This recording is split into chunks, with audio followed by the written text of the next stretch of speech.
الحمد لله والصلاة والسلام على رسول الله وعلى آله وأصحابه ومن اهتدى بهديهم إلى يوم الدين. أما بعد. Kembali kita mengingat bahwa keutuhan agama adalah anugerah Allah Subhanahu wa taala yang sangat besar. Kenapa demikian? Karena tentunya semakin jelas bagi umat ini untuk mencari jalan kemuliaan yang hakiki. Dan ketika seorang muslim mengetahui apa yang seharusnya dia tempuh, maka sungguh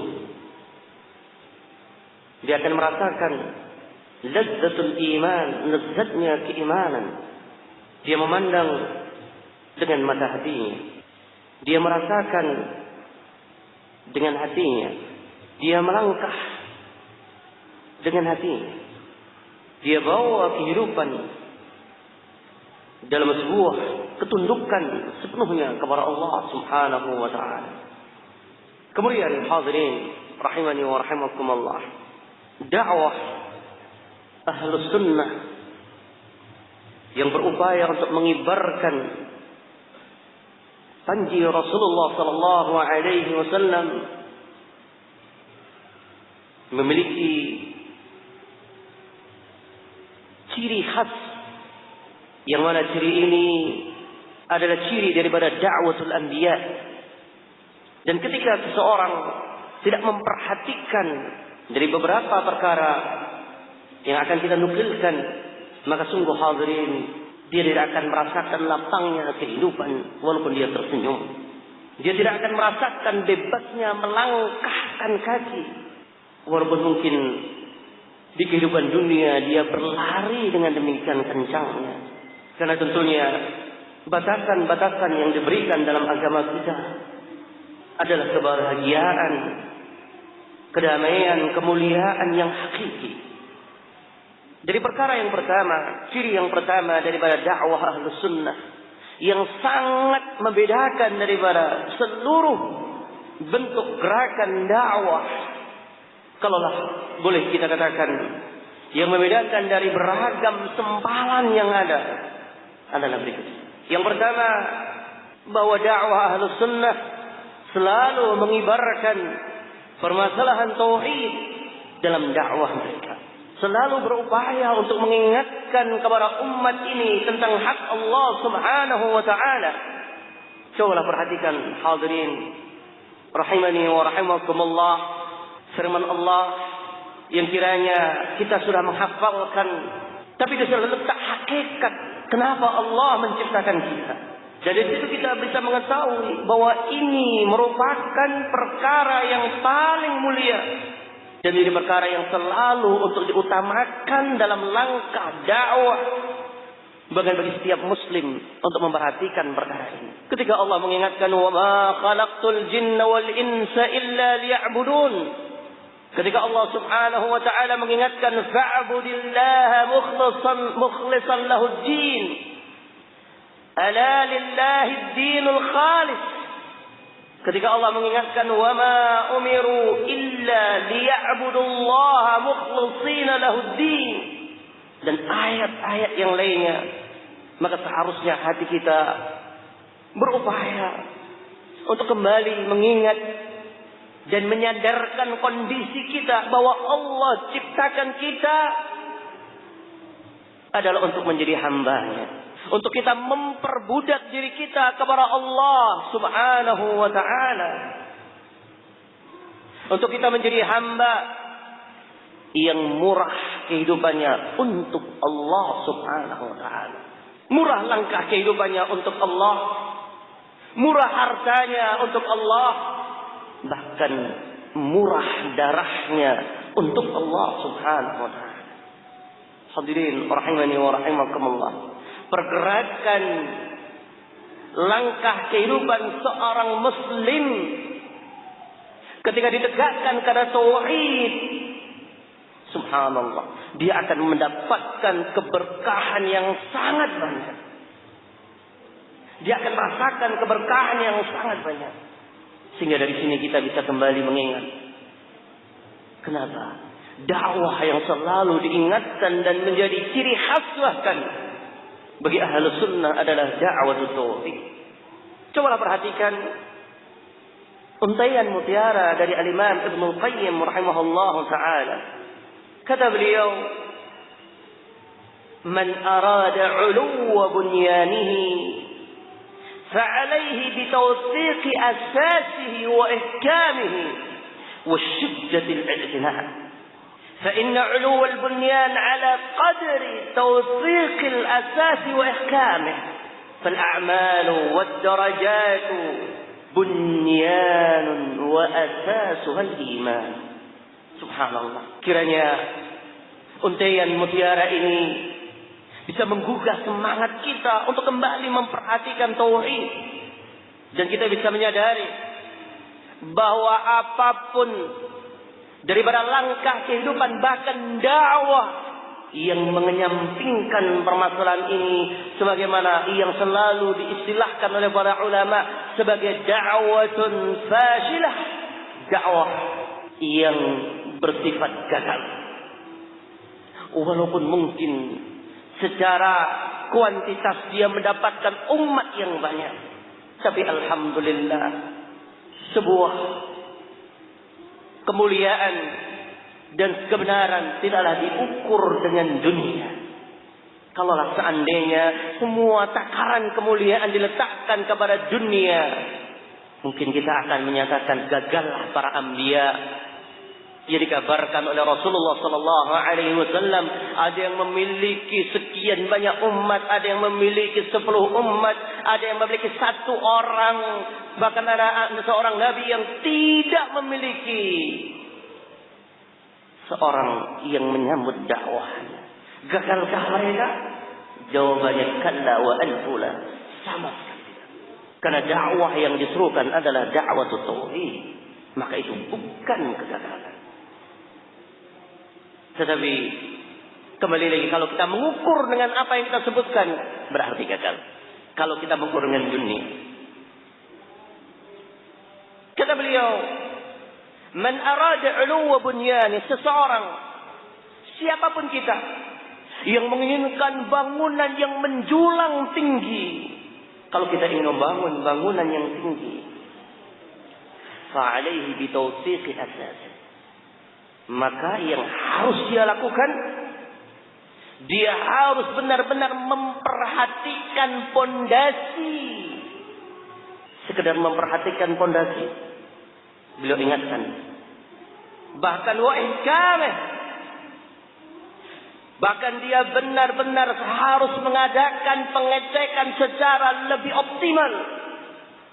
Bahkan kata beliau, wa shiddatil i'tinabi, benar-benar dia harus mengerahkan segala daya upayanya untuk memperhatikan pondasi. Gambaran yang ringkas yang menunjukkan bahwa kadang-kala orang juga menyatakan bangunan saya punya pondasi, dakwah saya memiliki seruan kepada da'watut tauhid. Kita juga mengajarkan ucapkan la ilaha illallah. Kita juga mengajarkan Allah itu ada. Kita juga mengajarkan bahwasanya Allah yang menciptakan segala-galanya. Kita katakan itu memang asas, itu memang pondasi.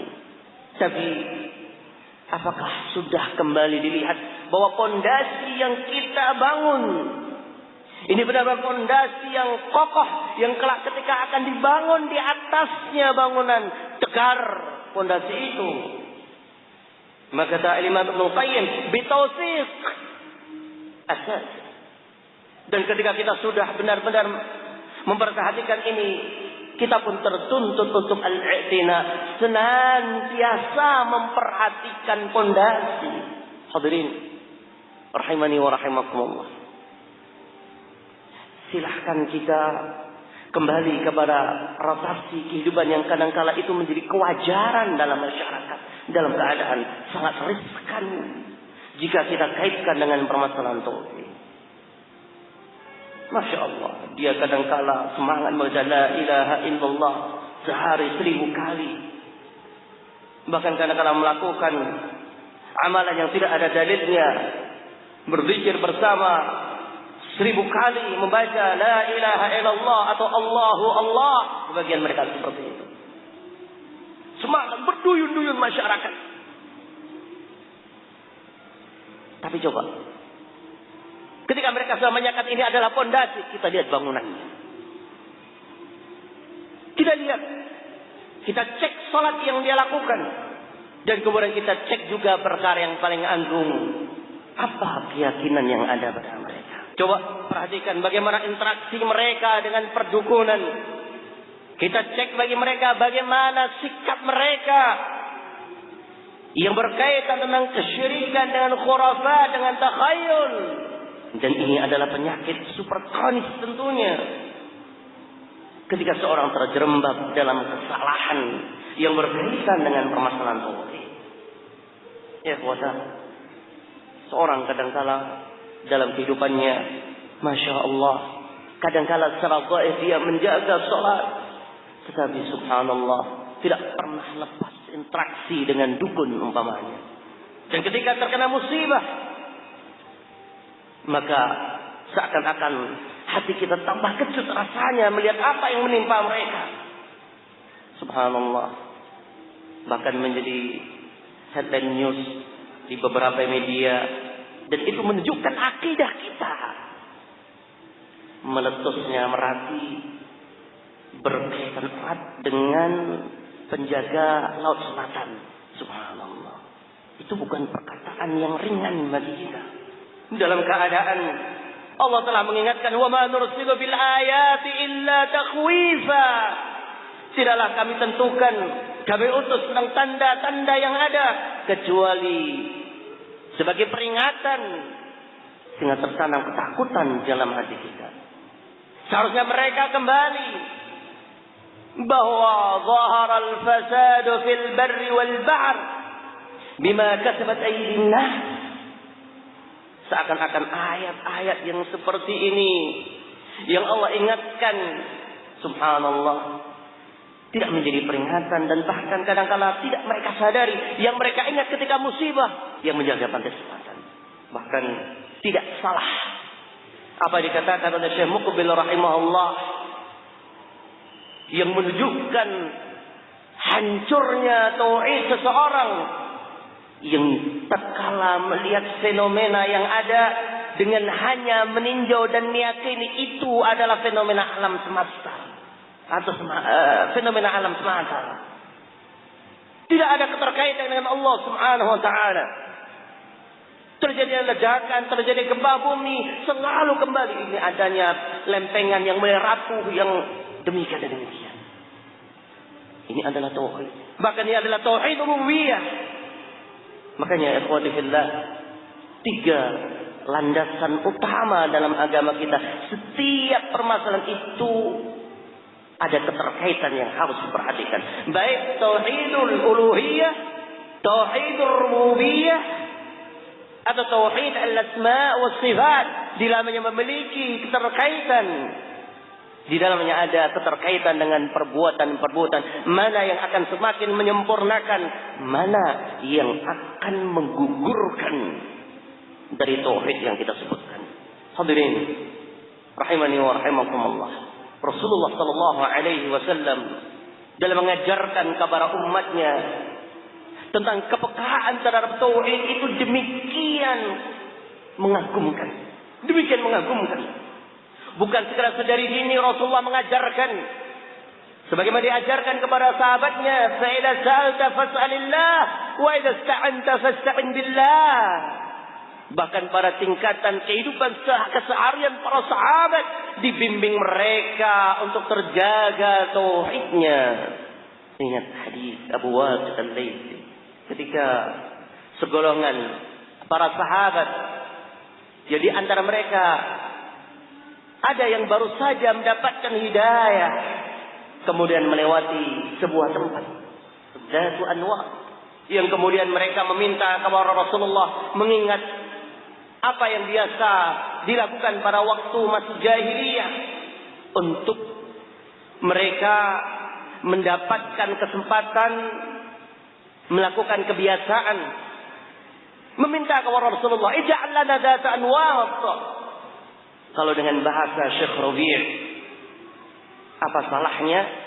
Ritualnya ritual masa lalu, tetapi sifatnya sudah ada islamisasi terhadap kebudayaan yang ada. Tetap menggantungkan pedang di tempat itu, tetapi doanya kepada Allah. Bahkan dipimpin oleh Rasulullah, bukan berdoa kepada pedang. Satu tempat yang dianggap barakah itulah. Tapi kenapa Rasul tetap marah? Kenapa Rasulullah Sallallahu Alaihi Wasallam bahkan mukanya merah padam, bahkan seraya berteriak dengan menyatakan Allahu Akbar? Yang intinya ternyata memang seorang Muslim bukan sekedar harus benci kepada kesyirikan dan kekufuran, tetapi tertuntut untuk benci dan memiliki kesiapan untuk meninggalkan dan menanggalkan segala bentuk atribut kesyirikan dan kekufuran secara menyeluruh. Kita tinggalkan, kita buang dari kehidupan kita. Itu seharusnya.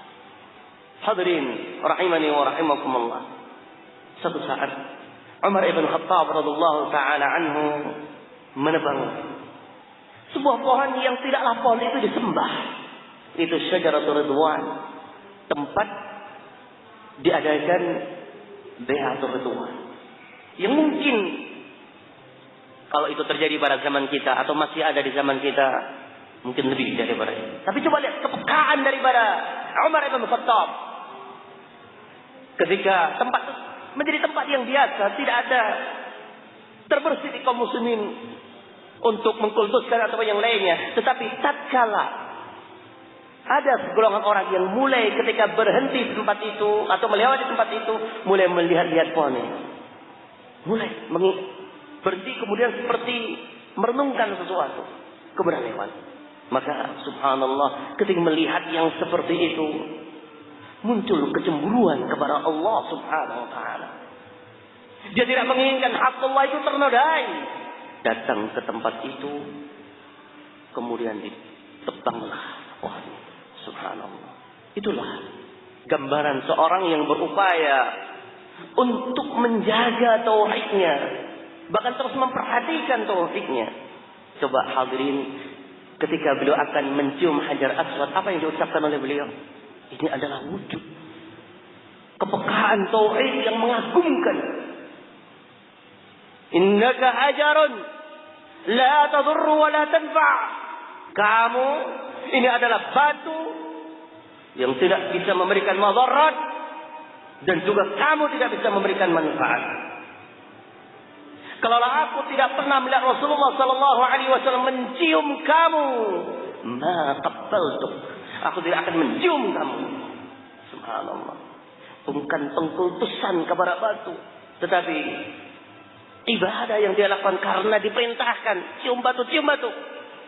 Sama-sama putar Ka'bah. Tapi coba keyakinan beragam yang berkaitan dengan Hajar Aswad. Mungkin kalau satu orang diberi kesempatan 1 jam mungkin dia akan melakukan keanekaragaman untuk Hajar Aswad itu. Hadirin, yang menggerakkan itu ternyata tauhid. Akan terpilahkan mana yang akan berjalan di atas hidayah, di atas cahaya yang benar,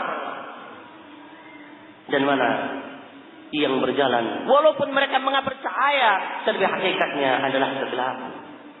Maka coba perhatikan Al-Imam Ibnu Qayyim ketika beliau mengingatkan bahwa pondasi itu perlu untuk diperhatikan, bitawsiqi asas, dikuatkan asasnya, dasarnya.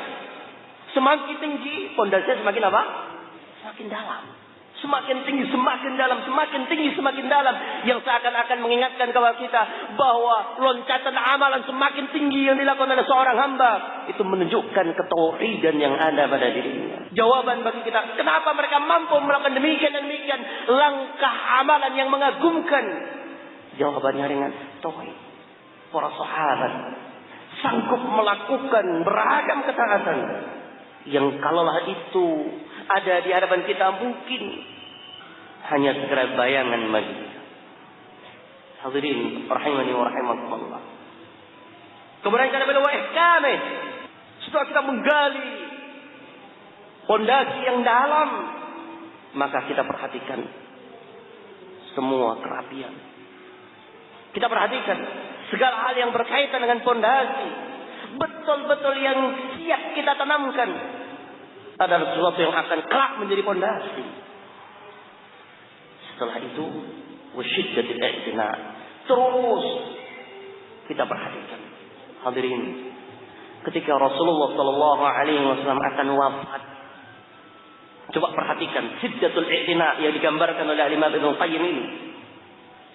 Ketika Rasulullah akan wafat, menjelang wafatnya beliau, di antara wasiatnya bukanlah berkaitan siapa nanti yang akan menjadi khalifah. Walaupun tentu ini sudah diterangkan oleh Rasulullah.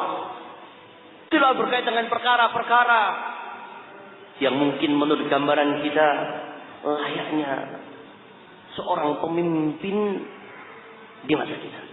Tapi subhanallah, diajarkan kepada Abu Bakar, yang mana tentunya beliau adalah orang yang terbaik setelah para anbiya, yang diajarkan kepada Umar, yang diajarkan kepada para sahabat, calon penghuni surga, yang diajarkan kepada mereka adalah la taj'alu qabri wasanan yu'bad. Janganlah sekali-kali kalian jadikan kuburanku sebagai wasanan, sebagai berhala yang disembah. Hadirin, apakah Abu Bakar tidak mengetahui beribadah kepada kuburan itu? Tidak tahu.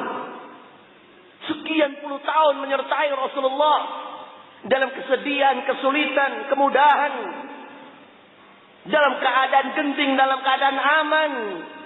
Sangat lama belum menyertai. Tetapi wasiatnya adalah menunjukkan syiddatul i'tina, sangat memperhatikan dengan pondasi. Jangan engkau jadikan kuburanku sebagai berhala yang disembah. Itu seharusnya membuka wawasan bagi kita, membuka kesadaran bagi kita.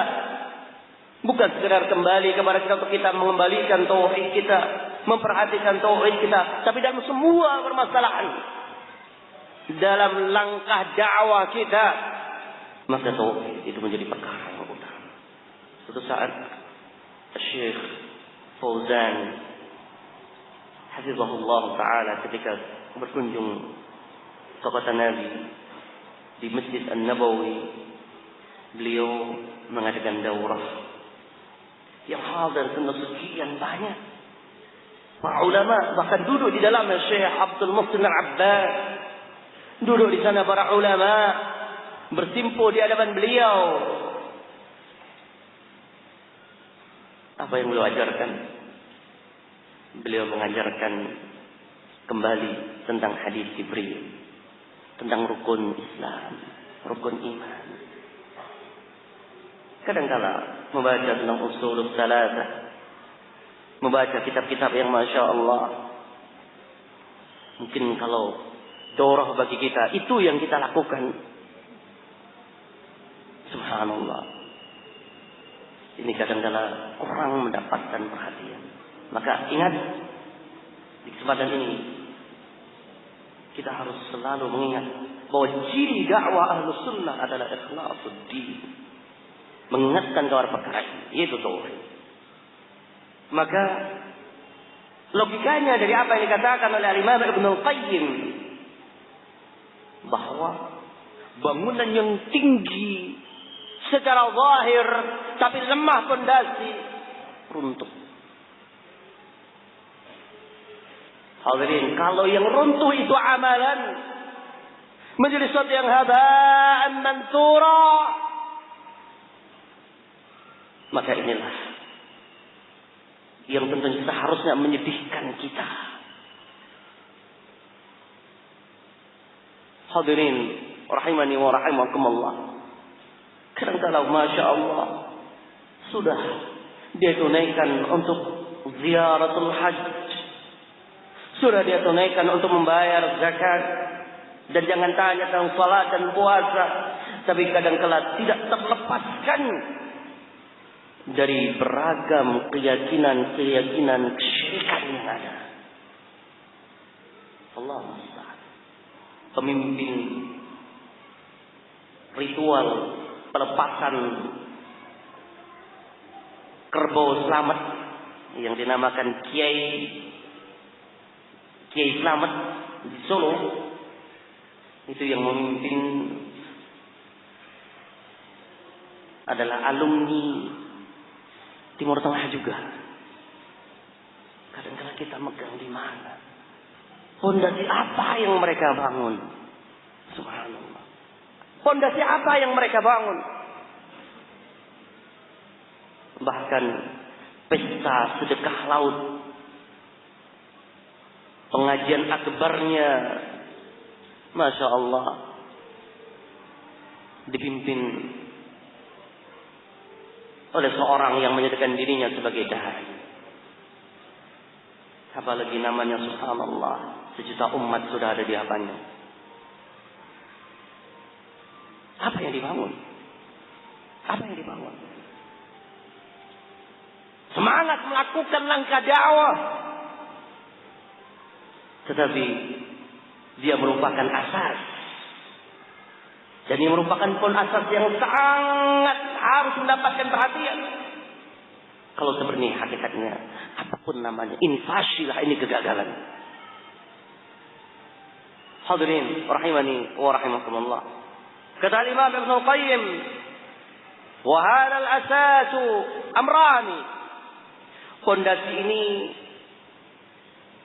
akan benar jika memiliki dua sifat. Fondasi ini akan benar jika memiliki dua sifat. Yang pertama, sihhatul ma'rifati billah. Perkara yang pertama, benarnya, lurusnya pengenalan dia, pengetahuannya tentang Allah Subhanahu wa ta'ala. Kalau pengetahuan dia tentang Allah itu lurus, yang diistilahkan oleh para ulama dengan ma'rifatullah, maka berbahagialah. Berbahagialah. Dia mengetahui tentang Allah sebagaimana diisyaratkan oleh Syekh Muhammad Aman Al-Jami rahimahullah. Semakin dia mengenai Allah, maka dia akan semakin dekat dengan Allah Subhanahu wa ta'ala. Dan orang yang paling dekat dengan Allah, beliau kembalikan lagi, adalah orang yang paling benar pengetahuan dia tentang Allah Subhanahu wa ta'ala. Pengetahuan dia terhadap uluhiyatullah. Tidak hanya meyakini Allah itu ada, tidak sekedar meyakini Allah itu mewujud sebagai kata mereka, tetapi keyakinan yang utuh. Sekali lagi, kiranya ini bukan pembahasan secara lebih mendalam, tapi sebagai pengingat bagi kita. Ada tauhid al-uluhiyah, tauhid ar-rububiyah, dan tauhid al-asma' wa sifat. Ini yang harus mendapatkan perhatian. Satu permasalahan, jikalau kita memang sebagai seorang hamba yang mencintai Allah, tentunya akan bersemangat ketika kita mempelajari tentang asma dan sifat Allah. Untuk mendekatkan pemahaman, hadirin rahimani wa rahimakumullah. Kadang-kadang demikian senangnya, bahkan terus hati kita terpicu untuk mengetahui apa sifat-sifat yang baik daripada anak-anak kita. Dalam keadaan makhluk, dalam keadaan manusia memiliki kekurangan, tapi kita senang kalau anak kita, oh anak saya pandai, anak saya hafal demikian, demikian, demikian. Istri saya demikian dan demikian, bangga. Dan kita selalu memahami tentang kesempurnaan bagi mereka. Semakin cinta. Makanya ketika Al-Imam Ibnu Qayyim ingin mengingatkan tentang mahabbatullah yang mengalahkan akan segala-galanya dan tidak bisa dibandingkan, seharusnya demikian, beliau membawakan dulu tentang makna al-hubb, makna cinta, sehingga mereka tergugah dan sadar Mereka bisa berjuang untuk apa yang mereka katakan dengan atas nama cinta. Tapi kenapa tidak bisa mereka perjuangkan untuk Allah? Yang seharusnya berarti bahwa cinta dia kepada Allah, dia tidak akan sekedar mengalahkan segala-galanya, tapi melahirkan kerinduan untuk mempelajari bagaimana sifat Allah. Ternyata benar Allah itu adalah Al-Aziz, dengan memiliki Al-Izzah, sehingga menjadikan dia semakin tunduk. Ketika dia meyakini bahwasanya Allah adalah Akbar, Al-Kabirul Muta'al, maka hati tidak pernah merasakan itu berkerdil diri, atau tidak pernah merasakan jiwanya kerdil. Melihat apapun kemewahan, melihat apapun kekuatan yang semuanya masih takarnya duniawiyah, maka mereka letakkan di bawah kakinya. Wah, negara demikian memiliki kekuatan senjata yang demikian. Oh, mereka bahkan bisa mendengarkan apa yang menjadi kajian ta'alim di masjid ini, walaupun mereka di negeri seberang. Bahkan mereka sekali pencet tombol bisa menghancurkan. Kita katakan itu dunia. Allah lebih perkasa. Allah Maha mengetahui. Bukankah kita dibimbing? Bukankah kita diajarkan untuk meyakini wa makaru wa makarallah wallahu khairul makirin. Tatkala mereka membuat makar, maka Allah akan membuat makar untuk mereka. Hadirin rahimani wa rahimakumullah. Itulah tauhid. Makanya Rasulullah sallallahu alaihi wasallam dalam urusan tauhid ini demikian tepatnya. Karena ini bukan perkara yang kecil. Walaupun mulai ada seruan-seruan, walaupun mungkin mulai ada pandangan-pandangan yang mencemooh, mulai ada hal-hal yang seakan-akan mereka anggap sebagai sesuatu yang telah kuno dalam pernyataannya. Kenapa kalian disibukkan dengan menyatakan ini syirik, ini tauhid? Dalam keadaan umat sudah demikian majunya, umat sudah memikirkan untuk terbang ke bulan, kalian masih disibukkan dengan ini syirik, ini bid'ah. Maka kita bersyukur kepada Allah. Alhamdulillah, syarat diterimanya amalan itu bukan harus bisa terbang ke bulan. Kalau itu yang disyaratkan, mungkin siang malam kita akan belajar. Hadirin rahimani wa rahimakumullah, sihhatul ma'rifah. Tauhidur rububiyah. Betapa banyaknya upaya untuk merusak di tengah-tengah masyarakat.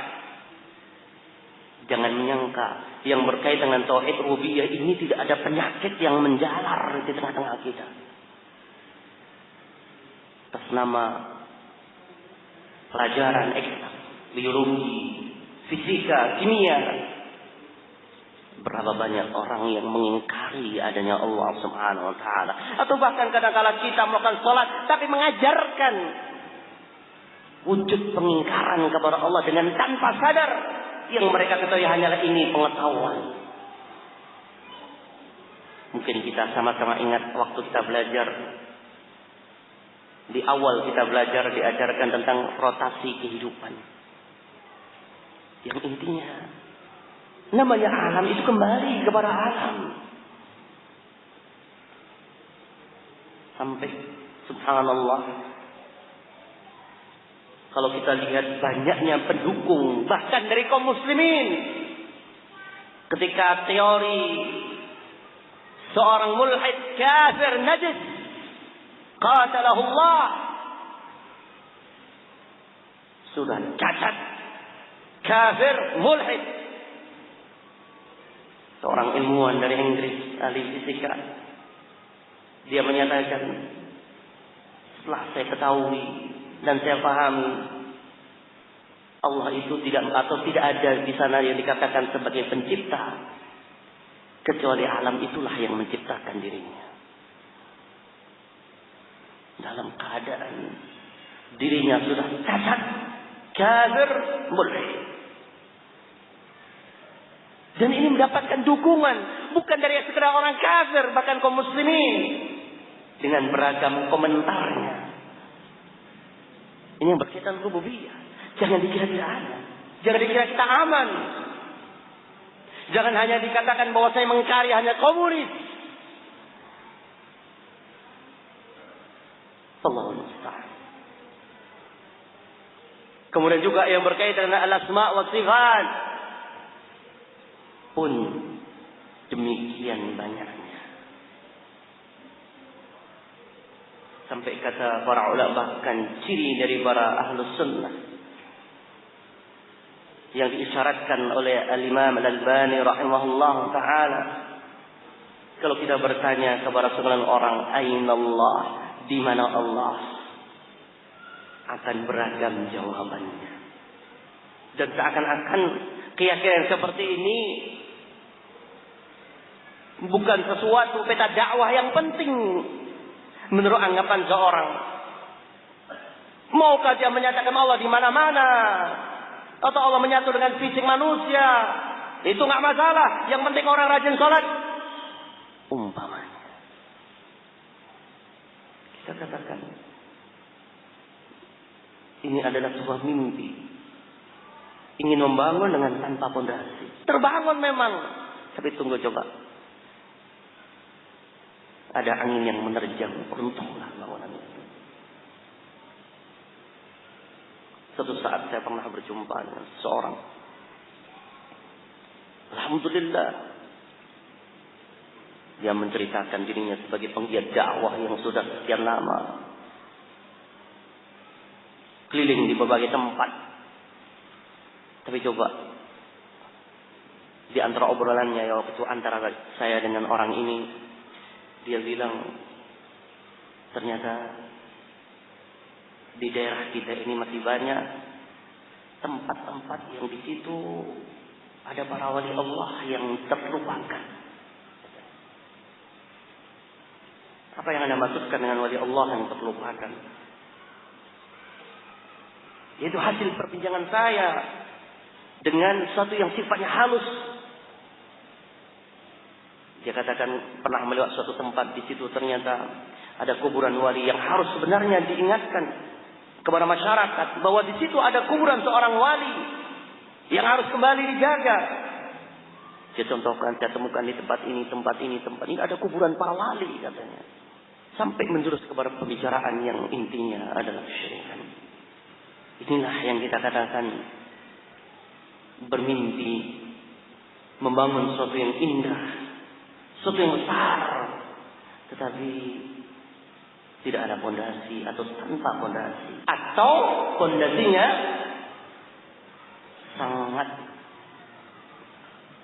bukannya dalam, bahkan sangat seharusnya 1 meter, katakan 1 senti dia membangun bangunan yang menjulang 25 meter kemudian.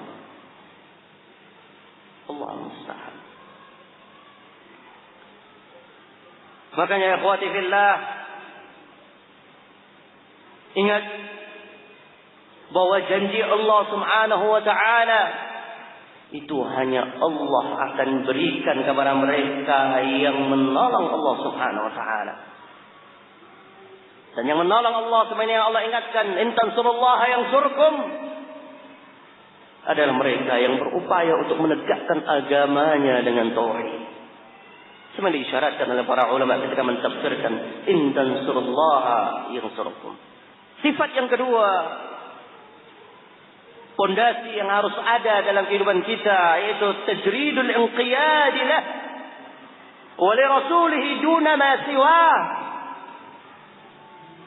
Benar-benar dia harus berupaya semaksimal mungkin untuk memiliki sikap ketundukan dengan sepenuh hati kepada Allah dan kepada Rasulullah sallallahu alaihi wasallam. Ketundukan kepada agamanya secara utuh dan sempurna. Ini yang harus ada. Dan ini adalah hal yang sah. Karena hadirin, sikap ketundukan apapun, ketakutan apapun, tangisan apapun, kalaulah ini menjauh daripada sikap ketundukan kepada Allah, tidak akan ada artinya sama sekali. Kita khawatirkan orang yang seperti ini akan terjebak dalam firman Allah, wa yahsabuna annahum yuhsinuna sun'a. Mereka menyangka mereka dahulunya adalah orang yang telah berbuat baik, tapi ternyata hancur apa yang dia anggap kebaikan. Hadirin, suatu saat Aisyah radhiyallahu taala anha itu mendengarkan ada orang yang menangis-nangis, meraung-raung tatkala mereka berpikir dengan tangisan yang keluar. Maka disampaikan hal ini kepada Aisyah. Apa yang dikatakan Aisyah? Kadang-kadang kalau ada orang yang berpikir dan menangis dengan suara-suara yang keras, akan, oh masya Allah, mereka khusyuk, mereka tunduk kepada Allah. Ada tangisan berarti adanya ketakutan. Itu pandangan mata kita. Tapi coba kita lihat pandangan seorang yang memandang dengan mata hatinya. Ummul Mukminin, kata Aisyah, bisa ma yaf'alun. Sungguh jelek apa yang mereka lakukan. Masya Allah. Sungguh jelek apa yang mereka lakukan. Kenapa? Kata dia, aku tidak pernah melihat Rasulullah sallallahu alaihi wasallam menangis sebagaimana tangisan mereka. Para sahabat itu juga berzikir, mereka juga menangis, tapi tangisan mereka tidak sebagaimana tangisan orang-orang yang seperti tadi, meraung-raung. Artinya, tangisan itu ada fitrahnya, ada caranya. Sebagaimana kata Rasulullah sallallahu alaihi wasallam ketika wafat Ibrahim, bahwasanya hati itu bersedih. Wa innal 'aina latadma', dan sesungguhnya mata itu akan mengeluarkan tetesan air mata. Sesuatu yang bergemuruh dalam dirinya, yang kemudian berimbaskan dengan keluarnya air mata dan menggetarnya suara yang ada. Bukan sebagaimana kadang-kala orang yang seakan-akan mereka, oh masya Allah, menangis, tapi ternyata tangisannya jauh dari harapan. Hadirin rahimani wa rahimakumullah. Artinya apa? Bahwa ketundukan kepada Allah, kesiapan seorang untuk tunduk kepada Allah harus secara sepenuhnya ditegakkan di atas ketundukan yang benar dengan kitabullah dan sunnah Rasulullah sallallahu alaihi wasallam. Cobalah antum ingat 3 orang sahabat, masya Allah, mereka adalah orang yang ingin beribadah kepada Allah. Ingin yang salah satunya di antara mereka tidak akan menikah, artinya membujang, sehingga tidak tersibukkan dengan urusan rumah tangga. Yang satunya terus akan berpuasa, sehingga tidak terpikirkan memikir cari perut. Yang satunya tidak akan tidur tengah malam, ingin menghidupkan malam dengan berzikir, sholat tahajud. Saya ingin terlalaikan dengan gelapnya malam dan nikmatnya selimut. Mungkin demikian.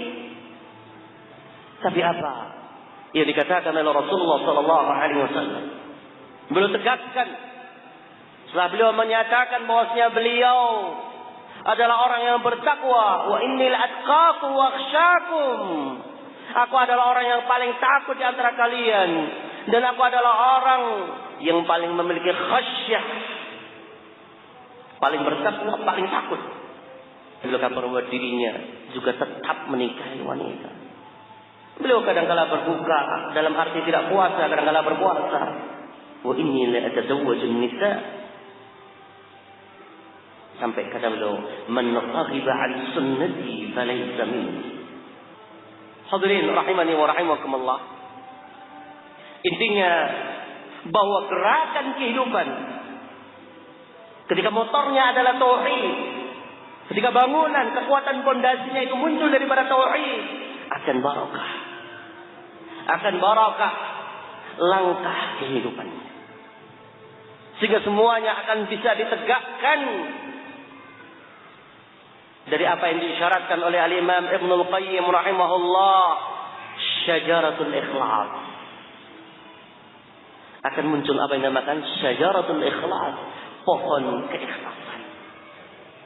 Rindang, subur, nikmat, kuat, kokoh dan bermanfaat. Itu syajaratul ikhlas. Kemudian barakallahu fiik, kata Imam Ibnu Qayyim rahimahullah, wasyirku wal kadhib wal riya'u syajaratun fil qalbi ثمرها في الدنيا الخوف والغم وضيق الصدر وظلمة القلب وثمرها في الآخرة الزقوم والعذاب المقيم. نسأل الله السلامة. Perhatikan kembali untaian mutiara Imam Ibnu Qayyim rahimahullah taala. Kesyirikan, mendustakan agama Allah, ria. Dia menyebutkan keanekaragaman daripada bentuk-bentuk kemaksiatan. Dimulai dengan syirik. Dan itu yang paling besar. Kemaksiatan ini dikatakan oleh Imam Ibnu Qayyim, syajaratun fil qalbi, laksana pohon yang ada di dalam hati seseorang. Ada akar pohon yang siap untuk berkembang dan akan menjadi pohon. Ini yang sifatnya batin. Apa buahnya? Kalau itu yang kita tanam atau yang na'udzubillah ada dalam hati seseorang, samaruha fid dunya, maka buahnya yang akan dirasakan di kehidupan dunia ini adalah al-khauf, rasa takut, wal gham, kesedihan, gundah gulana, wa dhiqus sadr, sempitnya dada, wa zulmatul qalb, dan gelap gulitanya hati orang itu. Coba perhatikan ya ikhwah. Di sini dia ingin memupuskan semua bentuk gambaran yang kadang-kala kita melihat bahwasanya kemewahan, kesenangan, kebahagiaan adalah ketika suara itu lepas dengan tanpa adanya kendali, hidup bebas.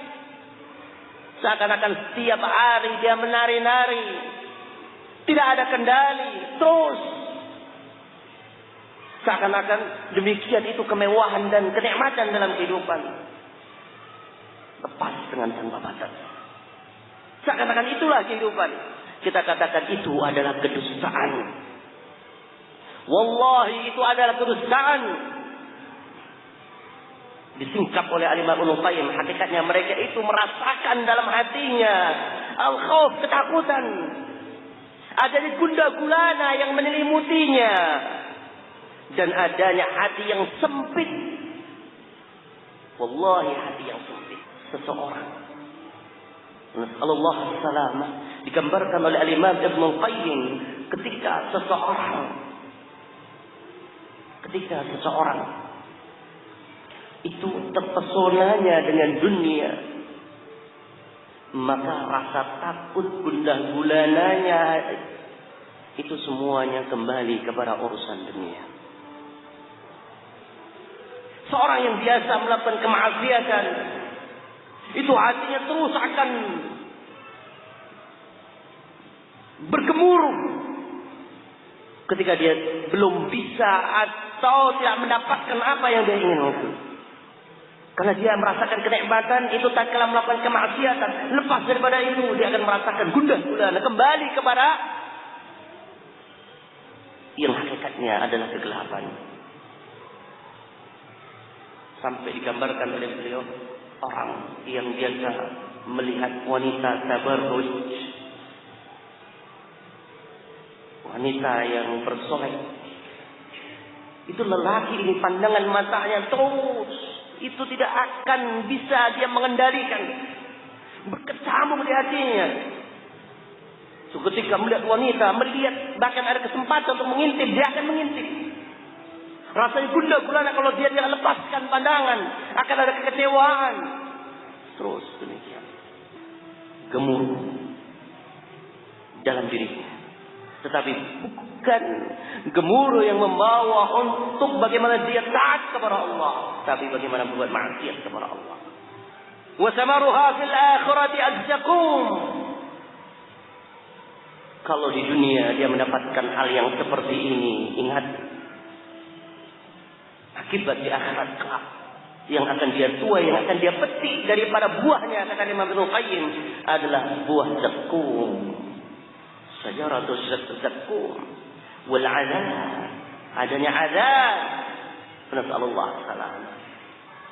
Makanya ikhwati fillah rahimani wa rahimakumullah, secara ringkas kita bisa ingatkan bahwa memang pergerakan kehidupan ini harus dikuatkan dengan kembali memperhatikan tauhid. Harus kembali kita semarakkan semangat kita. Dan kita semarakkan kajian kita dengan tauhid. Dan ini merupakan ciri daripada dakwah Ahlus Sunnah di setiap masa. Yang selanjutnya, ciri yang kedua daripada ciri dakwah Ahlus Sunnah, dan kita paparkan atau kita sebutkan secara ringkas, yaitu jalan bagi Ahlus Sunnah itu hanyalah satu. Artinya kebenaran itu hanyalah satu, tidak berbilang. Sehingga jalan menuju kebaikan ini juga hanyalah satu. Hadirin rahimani wa rahimakumullah, Allah Subhanahu wa ta'ala mengingatkan dalam firman-Nya, innal ladzina farraqu dinahum wa kanu syi'a lasta minhum fi syai'. Coba perhatikan celaan Allah Subhanahu wa ta'ala. Sesungguhnya orang-orang yang telah memecah belah daripada agamanya dan mereka menjadi bergolong-golongan, lasta minhum fi syai'. Kamu wahai Muhammad bukanlah bagian di antara mereka dalam sedikit pun. Artinya dari apa yang kita sebutkan sebagai muqaddimah ini, kebenaran secara mutlak itu adalah apa yang telah dibawa oleh Rasulullah sallallahu alaihi wasallam. Dan jalan kemuliaan dan bersatunya umat tatkala mereka mengambil jalan nabinya. Hal itu sebagaimana firman Allah Subhanahu wa ta'ala, wa anna hadha sirati mustaqima. Sesungguhnya ini merupakan jalanku yang lurus, mustaqima. Fattabi'uh, maka ikuti jalan yang lurus itu, wala tattabi'us subul, dan jangan kalian ikuti jalan-jalan yang lain. Fatafarraqa bikum an sabili, maka hakikatnya kalian akan menjadi terpecah belah daripada jalannya, menyimpang dari jalan yang sebenarnya. Makanya pantas Rasulullah sallallahu alaihi wasallam itu mengingatkan kepada kita, adanya perpecahan di setiap umat itu diakibatkan ketika mereka menyimpang dari jalan Rasulullah sallallahu alaihi wasallam. Ketika Rasulullah sallallahu alaihi wasallam bersabda dalam hadis yang masyhur, adanya perpecahan di mana orang-orang Yahudi atau orang-orang Ahlul Kitab mereka terpecah menjadi 72 golongan. Kemudian Rasulullah menginginkan atau mengingatkan bahwa umat ini, wa inna hadhihi al-millah sataftariqu ila ala 73 firqah. Kan tetapi umat ini akan terpecah menjadi 73 golongan. 73 golongan akan masuk neraka dan satu akan masuk ke dalam surga. Artinya jalan kebenaran ternyata hanyalah satu. Rasulullah tidak mensifati 72 yang lainnya sebagai jalan yang akan membawa kepada kemuliaan. Artinya hadirin, jalan kebenaran itu hanya satu dan tidak berbilang. Saya nukilkan perkataan Al-Imam Ibnu Qayyim rahimahullahu taala. Jalan Rasulullah ini disifati oleh beliau, wa hadza li'anna at-tariqa al-musil ila Allah wahid. Kailah bahwa jalan yang benar-benar akan menyampaikan seseorang kepada Allah itu hanyalah satu. Jalan yang akan menyampaikan kepada Allah Subhanahu wa taala itu adalah satu.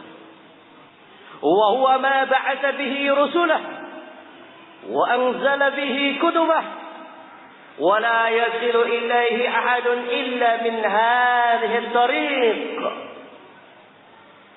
Jalan yang satu inilah kalau dikembalikan oleh seluruh umat manusia, yaitu apa yang telah diturunkan kepada para rasulnya dan dari kitab-kitab yang telah diturunkan kepada mereka. Setiap umat jalan kemuliaan itu ada pada risalah, pada ajaran yang diturunkan kepada nabinya dan rasulnya. Hanya itu. Demikian pula jalan hadirin rahimani wa rahimakumullah. Jalan bagi umat Rasulullah yang akan membimbing umat ini kepada surga adalah apa yang telah diwariskan oleh Rasulullah sallallahu alaihi wasallam. Sampai kata beliau, "Wala yasilu ilaihi ahadun illa min hadhihi at-tariq." Maka sungguh tidak akan sampai, artinya akan buntu. Walaupun itu dikatakan jalan, walaupun itu mungkin sifatnya jalan, kalau dia menyimpang daripada jalan ini, yaitu jalan Rasulullah sallallahu alaihi wasallam. Walau atan nasu min kulli tariqin wastafta'u min kulli bab. Walaupun orang itu berbondong-bondong menuju kepada jalan itu dan berupaya untuk membuka pintu daripada jalan itu, hakikatnya faturuqu alaihim masdudah. Hakikatnya jalan-jalan yang orang itu berhamburan menuju tempat jalan itu, ingin masuk di pintu itu, hakikatnya mereka sedang menuju jalan yang buntu. Wal abwabu alaihim mughlaqah. Bahkan hakikatnya mereka itu berada dalam suatu pintu yang tertutup. Artinya tidak akan menyampaikan kepada Allah. Walaupun mungkin seakan-akan mereka menyatakan kami berada di atas suatu jalan. Illa min hadha at-tariq al-wahid. Kecuali jalan yang satu ini, yaitu jalannya Rasulullah sallallahu alaihi wasallam. Fa innahu muttasilun billah, musilun ila Allah.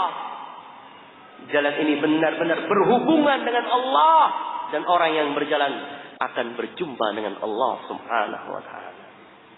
Sampai pada akhirnya kata beliau, man istatala at-tariq dha'afa mashyuh.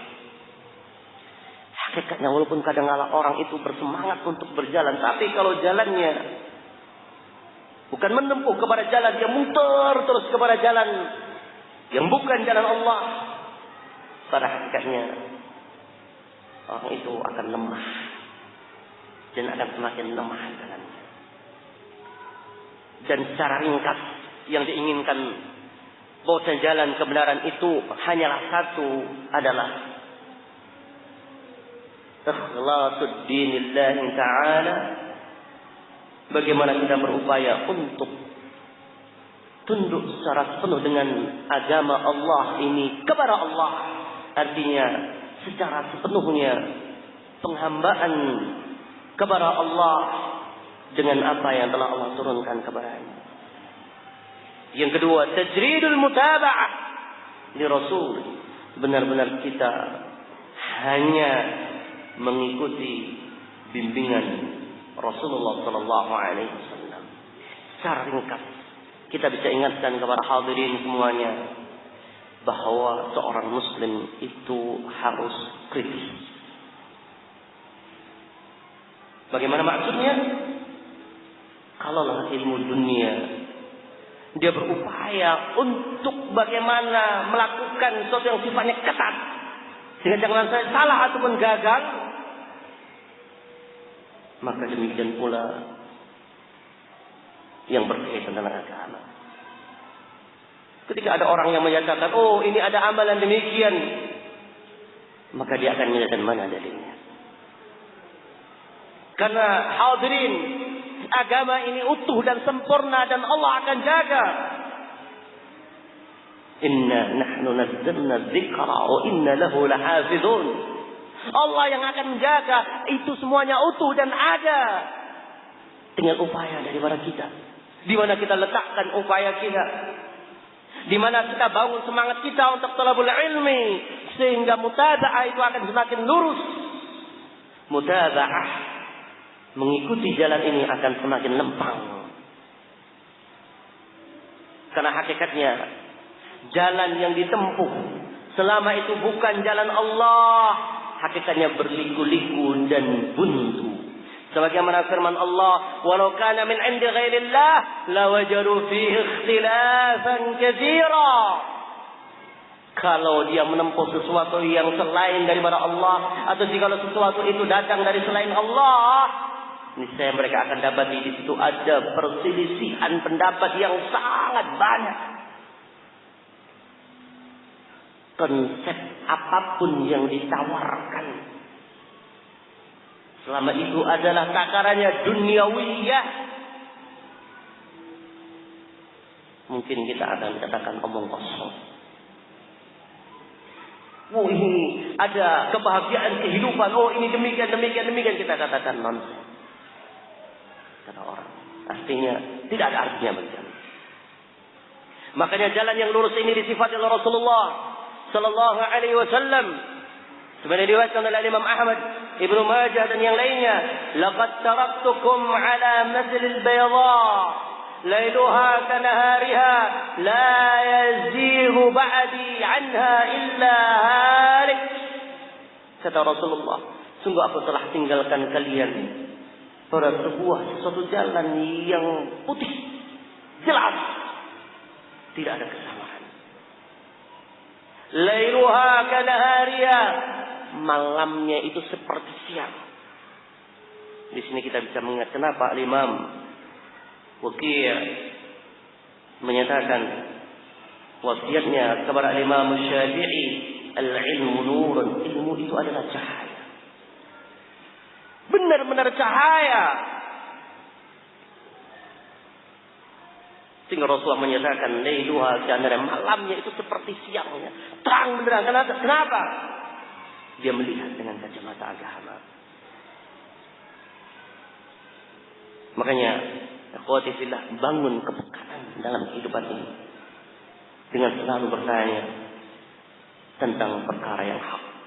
Artinya, semangat untuk thalabul ilmi, menuntut ilmu agama, belajar ilmu agama, dan memohonlah kepada Allah.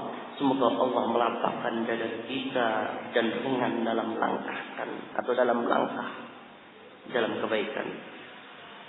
Maka Rasulullah yazighu anha illa halik, tidak ada orang yang berupaya menyimpang daripada jalan itu kecuali secara pasti orang itu akan binasa. Makanya ikhwati fillah rahimani wa rahimakumullah, dari sini kembali kita mengingat kenapa dalam setiap khutbatul hajah Rasulullah Sallallahu Alaihi Wasallam selalu mengingatkan tentang sikap mutaba'ah secara utuh. Coba antum perhatikan dari khutbatul hajah, innal hamdalillah nahmaduhu wa nasta'inuhu, yang berisi dengan tauhid, kemudian yang berisi tentang al-mutaba'ah dan peringatan terhadap orang yang menyimpang daripada jalan yang sebenarnya. Sebagaimana yang sering kita sampaikan, kita bacakan kepada antum semuanya, fa inna asdaqal hadits kitabullah wa khairal hadi hadi Muhammadin sallallahu alaihi wasallam. Wa syarral umur, antum perhatikan. Wa syarral umur, sejelek-jelek daripada semua permasalahan adalah permasalahan perkara-perkara yang muhdats, perkara-perkara yang baru yang dinisbatkan kepada agama. Sehingga beliau mengingatkan bahwa segala perkara yang baru yang dinisbatkan kepada agama adalah dhalalah, adalah kesesatan. Wa kullu dhalalatin fin nar. Dan setiap kesesatan itu tempatnya adalah neraka. Ini ancaman bagi mereka yang menyimpang dari jalan Allah Subhanahu wa taala. Yang artinya ikhwati fillah, orang ketika dia menyimpang dari jalan sunnah, itu artinya dia dalam kondisi yang sangat berbahaya. Hadirin, secara ringkas bisa kita katakan, orang begitu pekanya, 1 rupiah diambil dari dirinya, kita menyatakan zalim. 1 rupiah diambil dari kita. Tapi sadarkah kita? Apa akibat dan bagaimana hakikatnya seseorang ketika dia melakukan amalan yang tidak ada dalilnya?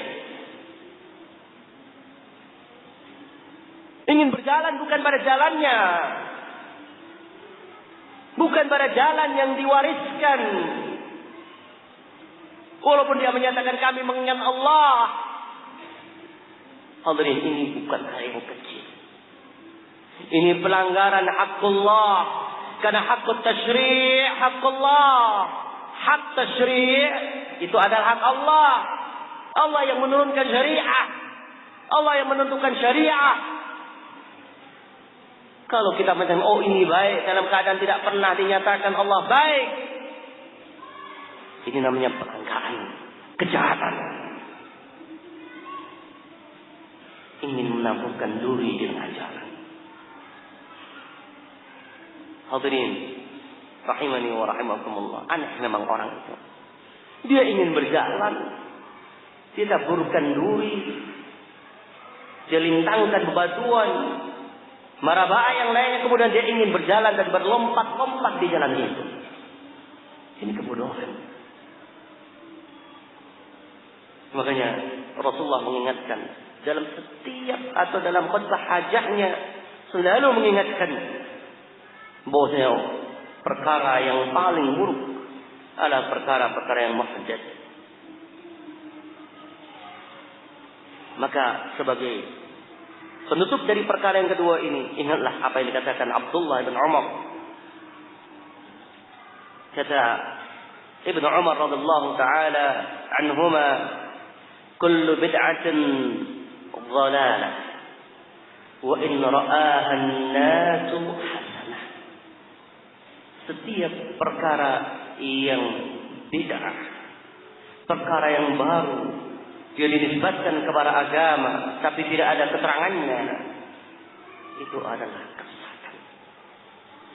Wa in ra'aha an-nasu hasanah, walaupun semua manusia menyatakan itu adalah jalan yang baik, alhamdulillah, sekali lagi ukuran kebaikan tidak disandarkan kepada otak manusia.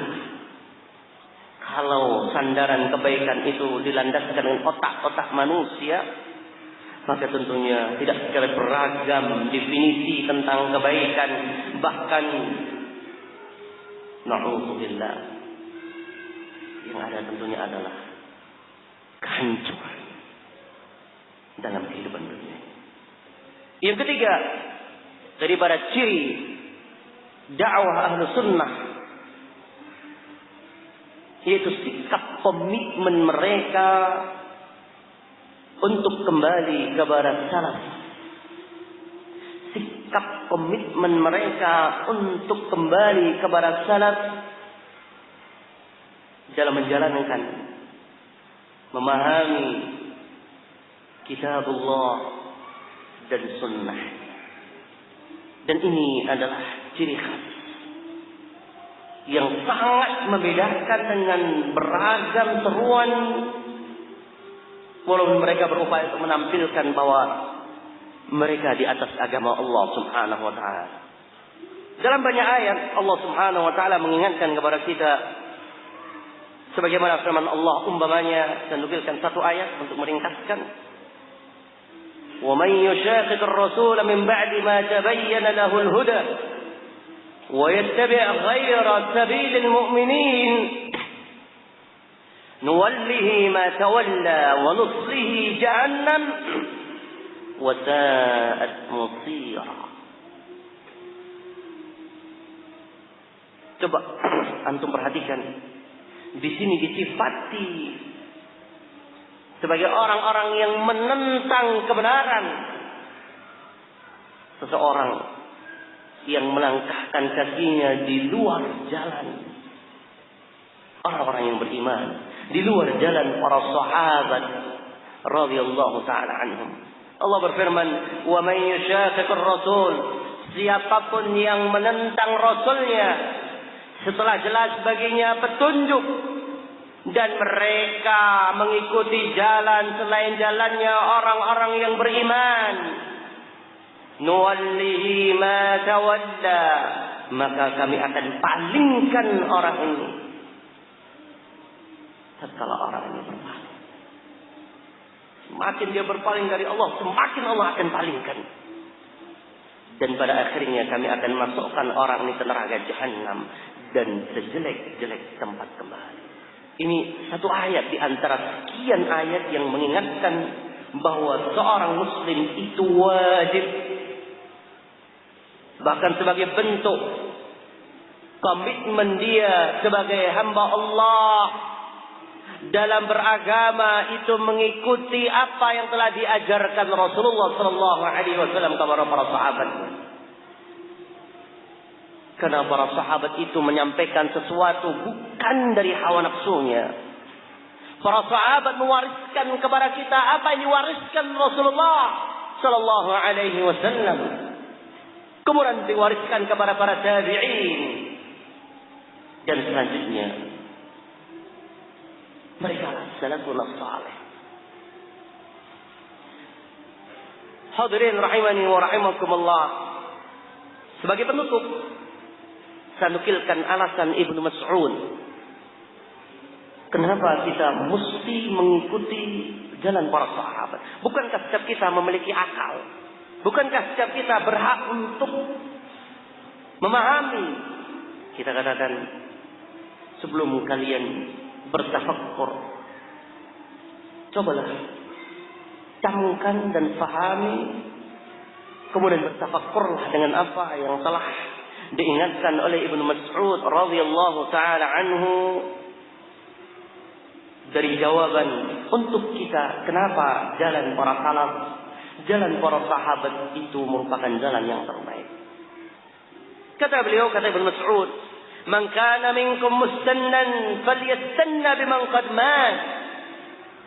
Siapapun di antara kita yang ingin mengambil sunnah, jalan dalam beragama, falyastanna biman qad mat, maka ambillah jalan daripada orang-orang yang telah mendahului kita, para sahabat. Kenapa demikian? Sebelum beliau berikan alasan yang lebih mendalam, kata beliau, fa innal hayya la tu'man 'alaihi al-fitnah. Karena orang-orang yang hidup di masa kalian itu rentan fitnah.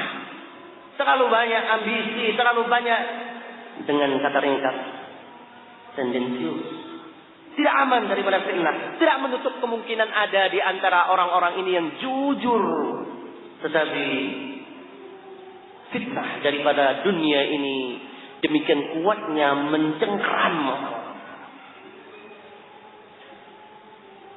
sampai disifati terlalu banyaknya para du'atus su, para du'at di abwab jahannam, dai-dai di neraka Jahannam. Bahkan dalam asar yang sahih, kata Ibnu Abbas, min asyratis sa'ah, di antara tanda-tanda kiamat kasratud du'a, banyaknya keluar dai-dai. Subhanallah. Kalau dan andai kata dai yang ingin menegakkan agama adalah dai ahlus sunnah, yang mengingatkan kepada kemurnian agamanya, maka sungguh kita bersyukur kepada Allah Subhanahu wa taala. Tapi tatkala yang lainnya, maka hendaknya kita berdoa kepada Allah Subhanahu wa taala, semoga Allah memudahkan jalan kemuliaan bagi kita. Siapa yang telah mati itu? Kata beliau, ulaika ashabu Muhammad. Yang telah mati yang harus kita ikuti mereka itu adalah para sahabat-sahabat Rasulullah sallallahu alaihi wasallam. Apa alasannya? Perhatikan berikut ini. Sebagai penutup, perhatikan alasan Ibnu Mas'ud. Yang pertama, kanu afdhala hadhil ummah. Mereka adalah umat yang terbaik. Ya ikhwan, bagaimana mungkin untuk tidak dinyatakan umat yang terbaik? Allah yang memberikan pujian kepada mereka, Allah yang ridha kepada mereka. Umat yang bersimpu di hadapan Rasulullah sallallahu alaihi wasallam, mempelajari kebaikan, memperjuangkan kebaikan. Dia berikan kehidupannya untuk Allah Subhanahu wa taala. Allah telah sifati mereka sebagai radhiyallahu anhum wa radu'an. Allah ridha kepada mereka dan mereka adalah umat yang ridha kepada Allah. Kalau seruan itu datang dari Allah, berlomba mereka dalam menyambutnya. Umat yang paling mulia. Sehingga Rasulullah menyatakan, la tasubbu ashabi, jangan kalian cela para sahabatku. Sampai dinyatakan kalau sebesar gunung Uhud emas kita sedekahkan sebesar gunung emas. Gunung Uhud bukan sekedar 2 gram, 3 gram atau mencapai nisab baru kita keluarkan sedekahnya. Kemudian kita mengharap pahala dari Allah. Sebesar gunung emas kalian infakkan di jalan Allah, tidak sebanding dengan segenggam yang dilepaskan oleh para sahabat. Apa yang membesarkan yang mereka keluarkan? Itu yang membesarkan. Pantas sih kalau para ulama menyatakan ruba amalin saghirin tukabbiruhu niyyah wa ruba amalin kabirin tusaghiruhu niyyah. Betapa banyak amalan yang sifatnya kuantitasnya itu sederhana, tetapi dibesarkan dengan niat, dibesarkan dengan tauhid. Dan betapa banyak amalan yang kuantitasnya wah, besar, banyak, hebat, sanggup melakukan bom bunuh diri bahkan, tetapi dikecilkan artinya di hadapan Allah Subhanahu wa taala dengan tauhid. Karena kalau dia bergerak dengan tauhid, tentunya orang yang muwahhid akan menyempurnakan ketauhidannya dengan mutaba'ah sebagai jalannya, bahkan satu-satu jalan baginya. Hadirin, para sahabat adalah orang yang termulia. Kalau bercerita tentang kemuliaan para sahabat, subhanallah, kiranya umur kita untuk menceritakan bagaimana kemuliaan setiap para sahabat tidaklah cukup. Mengagumkan dan sangat mengagumkan. Setiap mereka memiliki profil hamba yang tunduk kepada Allah dengan tanpa adanya keraguan. Hadirin, bagaimana dia dikatakan umat yang paling tunduk apabila Abu Bakar meriwayatkan oleh Imam Bukhari, dia berkata sepeninggal wafatnya Rasulullah sallallahu alaihi wasallam, tidaklah Rasulullah sallallahu alaihi wasallam meninggalkan sesuatu apapun, sekecil apapun, kecuali niscaya aku akan melakukan apa yang pernah dilakukan Rasulullah. Karena aku khawatir kalau aku tinggalkan sesuatu itu yang pernah dilakukan Rasulullah, la halaktu, aku akan binasa. Subhanallah. Ini alasan yang pertama. Yang kedua, wa abarraha quluban, umat yang hatinya paling jernih, paling bersih. Dan sangat banyak bukti untuk perkara yang seperti ini. Silakan buka sejarah para sahabat. Hati umat yang sangat bersih. Sangat sadar apa yang melengket atau apa yang menjadi noda bagi dirinya. Sebagaimana Imra'atul Ghamidiyah, tatkala dia terjebak dalam dosa ringan baginya, sadar kalau dosa yang dia lakukan, datang kepada Rasulullah, ya Rasulullah, bersihkan aku daripada dosa ini. Minta ditegakkan fajar. Bagaimana mungkin dikatakan sebagai umat yang paling bersih hatinya.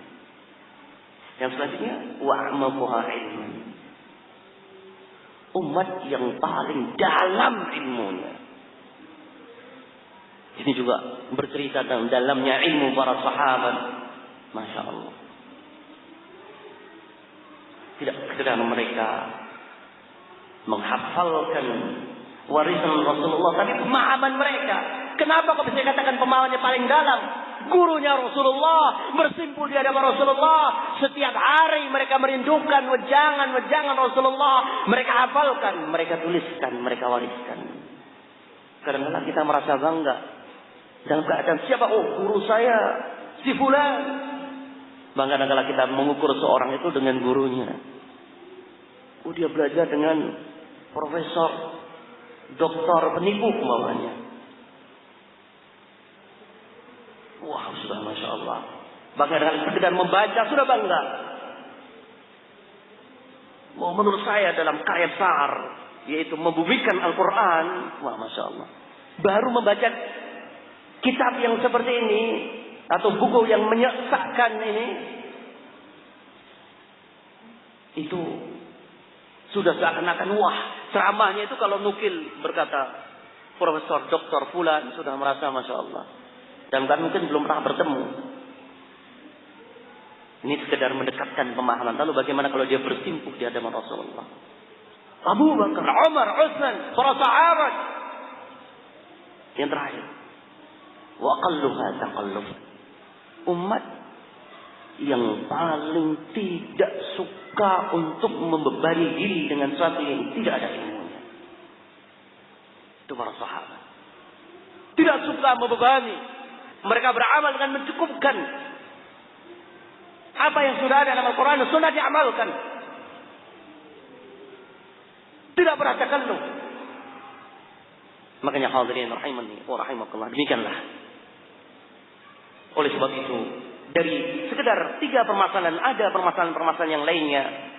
Kita bisa menggambarkan kenapa munculnya sempalan-sempalan, kenapa munculnya beragam bentuk kesesatan, beragam bentuk dakwah, beragam permasalahan perkara yang baru.